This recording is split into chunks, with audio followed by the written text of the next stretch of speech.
After the end of the Civil War, Missouri dumped toxic waste into the Mississippi River, attempting to kill people in Arkansas.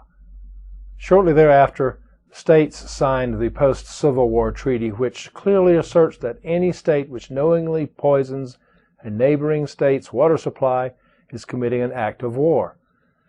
The knowing and willful pollution of Florida's water, sanctioned by active and ongoing cover-up by Georgia's governments, including the governor's office, is prohibited by this long-standing treaty.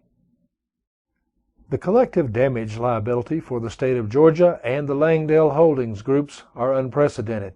The cover-up and behaviors of the private and government officials in Georgia invite prosecution under the RICO Act of 1970.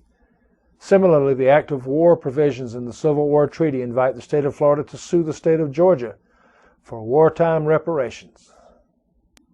We urged the poisoned cities of Florida to apply for immediate federal injunctive relief to stop Georgia parties from poisoning southbound aquifer water. We further urged the state of Florida to sue the state of Georgia for maximum damage reparations under the pollution provisions of the post-Civil War Treaty.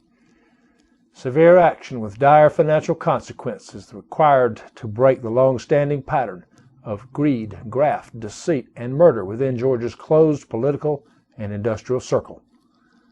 Otherwise, federal environmental laws, utterly dismissed by Georgia's environmental enforcement authorities, would have prevented this tragedy. This ecological disaster and long-running political cover-up promise more U.S. civilian casualties than any in U.S. history. I'm Dr. Michael Cargile, a health and environmental advocate for Southern Georgia and Florida water supplies.